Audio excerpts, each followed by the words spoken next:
আল্লাহ পাক আমাকে 17.5 বছর পরে 3টা মৃত্যুদণ্ড আর অনেক যাবজ্জীবন বিভিন্ন দণ্ড থেকে ছুটি নিয়ে আসছে। এখান থেকে মৃত্যুর মুখ থেকে আমি ফিরত আসছি। এরপর আমার কোনো চাওয়া পাওয়া থাকা উচিত না, প্রত্যাশা তো কোনো আকাঙ্ক্ষাও থাকা উচিত না। আল্লাহ বলবে বেশুকুর বান্দা, মৃত্যুর পর থেকে ছুটে আসার পরে আর আমার কোনো প্রত্যাশা থাকা উচিতই না। আমার তরফ থেকে কোনো কিছুই নাই, আগে অতীতও করি নাই, এখনো না।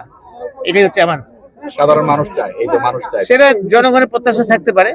সেটা যদি মাননীয় প্রধানমন্ত্রী কোনো দায়িত্ব দেন, নিষ্ঠার সাথে শ্রদ্ধার সাথে পালন করব।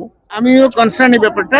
আমাদের কৃষকরা এখানে বলছেন, মোহনগঞ্জ পাইলাম, মদনও পাইলাম, আমাদের খালিয়াজুড়িতে। আমি ঢাকায় গিয়ে খাদ্যমন্ত্রীর সাথে কথা বলবো, মাননীয় প্রধানমন্ত্রীকেও জানাবো যে ধানের দামটা যদি কিছু বাড়ানো যায়, এবং এখনো ধানের দামটা কিন্তু ফিক্সড হয় না গভর্নমেন্টের তরফ থেকে। তো আমি সেটা বাড়ানো যায় কিভাবে সেটা আলোচনা করে দেখি কতদূর বাড়ানো যায়। সেটা তো এককভাবে আমি বলতে পারবো না, এটা তো আসলে মন্ত্রী পরিষদ সিদ্ধান্তটা নিবে।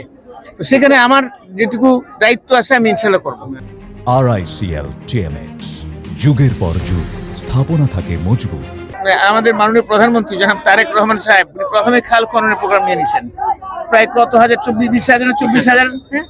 20,000 কিলোমিটার খাল খননের প্রোগ্রাম 5 বছর নিয়ে নিয়েছেন। এবং ওনার এই প্রোগ্রামটা কিন্তু ওনার আব্বা জনাব আমাদের শহীদ রাষ্ট্রপতি, প্রয়াত রাষ্ট্রপতি জিয়াউর রহমান সাহেব প্রথমে করেছিলেন। এখন কিন্তু খাল খনন প্রোগ্রাম হচ্ছে, তার মধ্যে তো আমরা সার্বিকভাবে পড়ে যাই। আমাদের এই এলাকাও সেটা বাদ যায় না, এখানেও সেরকম ভাবে তদ্রুপ ভাবে হবে। ইতিমধ্যে খাল খননের বেশ কতগুলো খালের প্রোগ্রাম চলে আসছে। আমরা ইতিমধ্যে বেশ কয়েকটা খাল বা নদী খননের প্রোগ্রাম দিয়ে দিয়েছি, যেটা ইনশাল্লাহ তারা এই বছর তো যতদূর পারে বাস্তবায়ন করবে, না হলে আগামী বছর সব বাস্তবায়ন আগামী বছর থেকে শুরু হবে। উড়াল সেতুর ব্যাপারে ইতিমধ্যে আমি কিছু কাজ করেছি, আমি অ্যাডভান্স কোনো কথা বলতে চাই না। দোয়া করবেন যাতে সফল হতে পারে।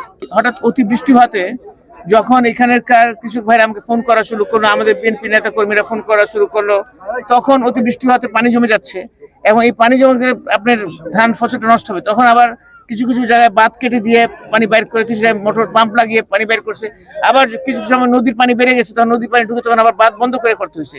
সেখানে আমাদের বিএনপি এবং অঙ্গ সংগঠনের নেতৃবৃন্দ এবং প্রশাসন সবাই মিলিতভাবে কাজ করে এটাকে মোটামুটি ভাবে আল্লাহর রহমতে রক্ষা করতে পারছে। 99% ধান রয়েছে একদম যে হাওরের একদম নিম্নাঞ্চলে, যেটা একদম তলানিতে, যেটা সেখানে কিছু ধান হয়তো নষ্ট হয়েছে। এছাড়া পুরো ধানটা আলহামদুলিল্লাহ আল্লাহ আকবার ভালো আছে।